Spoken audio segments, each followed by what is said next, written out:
आप सभी को प्रभु यीशु के नाम में जय मसीह की। हम स्वागत करते हैं आपका प्रतिदिन के वचन में। और आज का वचन जो हमारे लिए लिया गया है वो रोमियो की पुस्तक 12 अध्याय उसके 12 वचन से है, जहाँ पर इस प्रकार से लिखा हुआ है, आशा में आनंदित रहो, क्लेश में स्थिर रहो, प्रार्थना में नित्य लगे रहो। हालेलुया। मेरे प्रियो, पौलुस प्रेरित अपनी कलीसिया को, अपने लोगों को, मसीह के लोगों को परमेश्वर का ये वचन लिखकर भेजते हुए ये कहता है कि आशा में आनंदित रहो और क्लेश में स्थिर रहो और प्रार्थना में नित्य लगे रहो। मेरे प्रियो, जब उस समय वो लोग जो यीशु मसीह पर विश्वास करते थे, उसे अपनाते थे, रोमियो के शासन में उन पर बहुत ज़्यादा विद्रोह होता था। वो सताए जाते थे, वो लोगों द्वारा, सिपाहियों द्वारा सताए जाते थे मेरे प्रियो।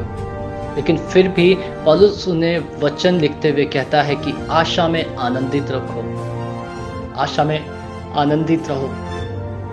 ये आशा रखो कि हमारे पास मसीह यीशु है, उसका पवित्र वचन है, वो हमें हर एक बातों से आजाद कर कर एक नया पृथ्वी, नए आकाश को आपको और मुझे देगा।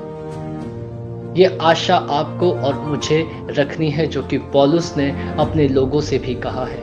और वो कहता है क्लेश में स्थिर रहो। हमारे ऊपर चाहे कैसे भी क्लेश इस समय क्यों ना हो, चाहे कैसी भी दुविधाएं, कैसी भी परेशानियां क्यों ना हो, ज़रूरी नहीं वो शारीरिक हो, शायद वो मानसिक तनाव में हम हो सकते हैं, शायद हम आत्मिक तंगी में हो सकते हैं कि हमारे पास आत्मा की कमी हो, वो पवित्र आत्मा की हमारे पास कमी के वजह से हो सकता है। लेकिन कैसा भी क्लेश क्यों ना हो, उसमें स्थिर रहो मेरे प्रियो, क्योंकि पौलुस का वचन कहता है, जब हम अपनी स्थिरता को परमेश्वर के सामने दिखाते हैं तो मेरे प्रियो, परमेश्वर अपने पवित्र आत्मा से आपको और मुझे अभिषेक करता है। वो आपको और मुझे अपनी आत्मा से भरता है।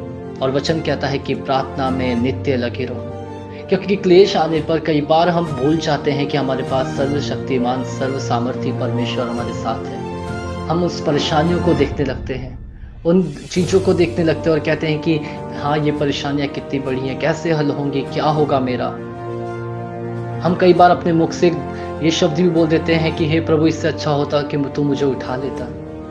लेकिन नहीं मेरे प्रियो, वो क्लेश परमेश्वर ने आपको दिए ही इसलिए ताकि आप उसमें से भी निकल कर फल लाओ, ताकि आप प्रार्थना में और मजबूत हो जाओ, ताकि आपकी आशा और भी मजबूत हो जाए, ताकि आप आनंद से यहोवा के धाम में, यहोवा के स्वर्ग धाम में प्रवेश करने पाओ। मेरे प्रियो, परमेश्वर का वचन कहता है, जब हम इस अध्याय को ऊपर से पढ़ते हैं तो वहाँ लिखा है, संसार के सदृश ना बनो। क्योंकि मेरे प्रियो, अगर आप क्लेश को देखकर उसमें स्थिर नहीं रहोगे, आप प्रार्थना नहीं करोगे, आप आशा में आनंदित नहीं रहोगे, तो आप उस संसार के सदृश कहलाए जाओगे, जो कि परमेश्वर का वचन कहता है कि इस संसार के सदृश ना बनो, क्योंकि बाकी संसार भी तो यही करता है।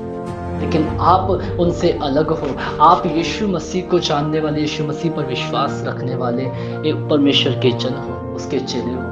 तो क्यों ना हम उसकी आशा में आनंदित रहें और हम क्लेश में स्थिर रहें और नित्य प्रार्थना में लगे रहें। हालेलुया। मेरे प्रियो, आइए हम प्रार्थना करें।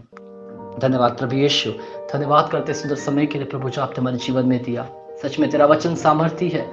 तेरा वचन प्रभु जिस प्रकार से हमें दिलासा, हमें आशा देता है, हमें कैसी भी मुसीबतों क्यों ना हो उसमें भी आनंदित रखता है। प्रभु यीशु, तेरे वचन के लिए मैं धन्यवाद देता हूँ। जो लोग इस वचन को सुनते हैं, पढ़ते हैं, मनन करते हैं, अगर वो किसी भी परेशानी का सामना कर रहे हैं तो आप होले उनके साथ वो प्रार्थना में और मजबूत होने पाए। पिता उद्धार करता प्रभु यीशु के नाम से मांगता हूँ, आमीन।